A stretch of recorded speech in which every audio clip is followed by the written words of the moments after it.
ezaugarri ekonomiko, sozialak, identitarioak, lurralde mailakoak, propioak eta bereziak dituen aldetik, entitate propioa behar duen lurraldea da.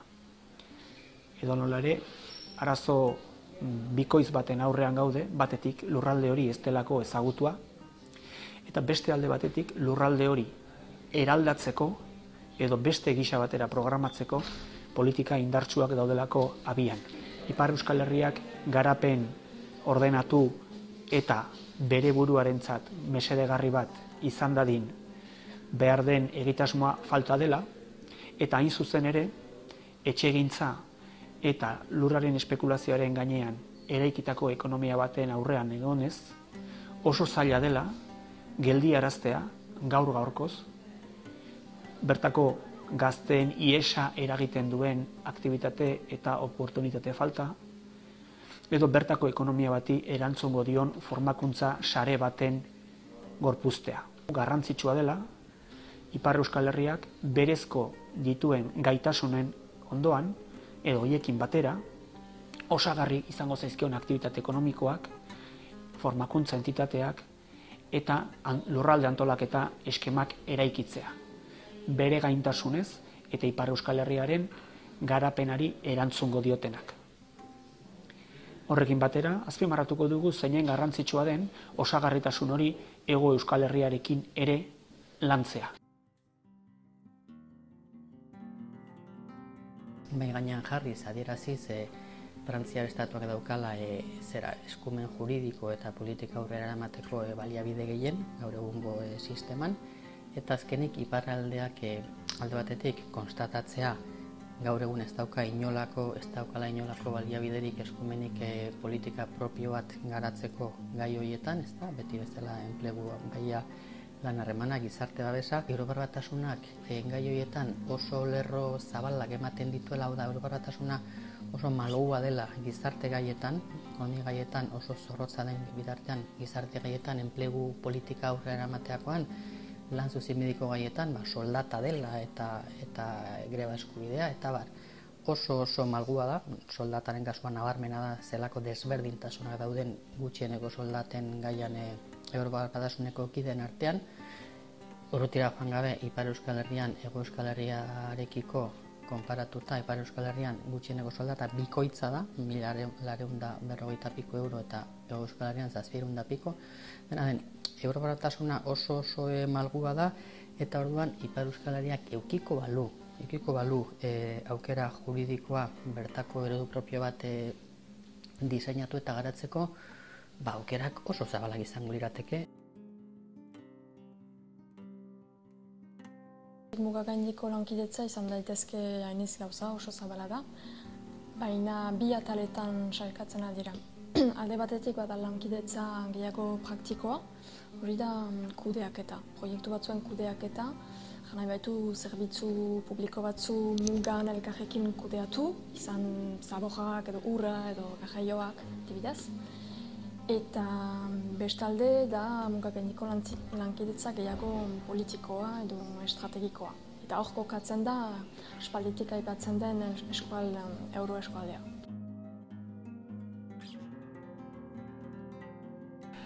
Ideia berria zen hori Ipar Euskal Herrian berean. Nahi dut jenderi esplikatzea, behar ditugu ahalaz gazteak eskolerien berean atxiki, eta hemengo ekonomia nahi dugu hemengo jenden eskuetan izan dadien. Eta hor mintzona ez duela 34-35 urteko diskursuaz.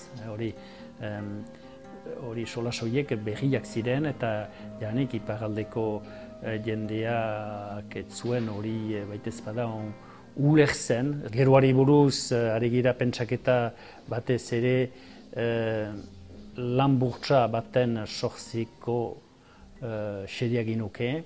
Nahi bita lanpostuen enplegu bursa, Euskal Herri lan hori pixka bat marraztua dugu, baina oraino ez gira pasatu modu eraginkorrean lan egitera, lanbide bezalako erakunde batzuekin.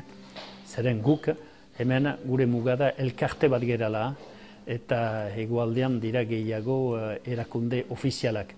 Erakunde ofizial bat elkarte batekin lanean agaztera ez da erresa, erakunde ofizialeko arduradunek ez dute beti hori onartzen nahi dute lankidetza beren pareko erakunde batekin.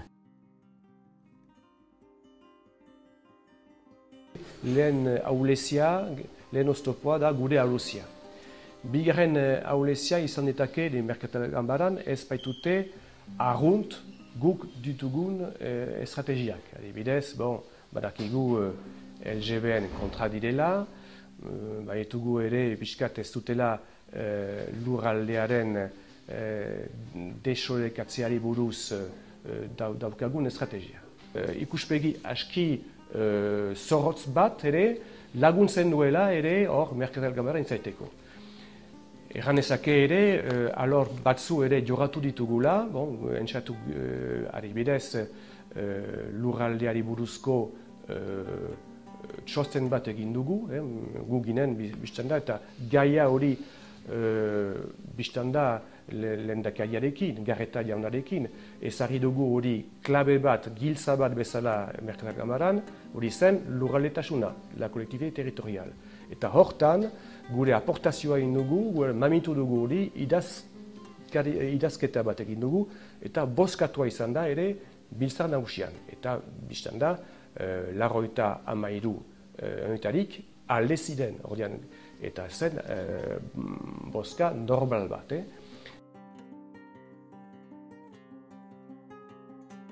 Frantses estatuko erreforma guztiak Parisen erabakitzen dira. Eta beraz, hango eztabaida egin ondoren, eragina dute Ipar Euskal Herrian. Eta askotan, erreforma guztia intzinean edo, informazioa prentsaren bitartez jasotzen dugu. Eta beraz, denbora askoz gutxiagokin antolatu eta borrokatu behar ditugu. Rekonozimenduen falta hori sortzen digu arazo handi bat. Euskal Herria nola ez den existitzen, gure representatibitatea neurtzeko zailtasunak ditugu.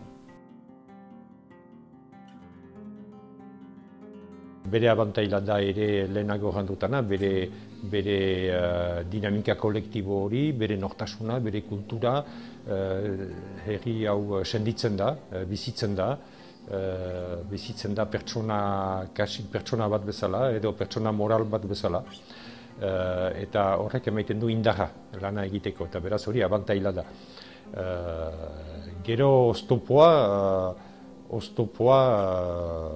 ene ustez oztopo nagusietarik bat da iparralde honek ez duela erabakigunerik, ez duela erabakitzeko ahalik, eta hainitz ideia, hainitz iniziatiba gelditzen direla batzutan egitura publiko edo instituzio batek ekar dezaken zurkaitz hori gabe. Eta hemengo indarra eta hemengo eraikitze mugimendu guzia elkarte moduan, militante moduan egiten dela, eta militantearen indarrarekin lan. Eta beraz horrek mugatzen du, eta behar bada galtzen dira ere indar batzu, iniziatiba batzu, energia batzu galtzen aldira.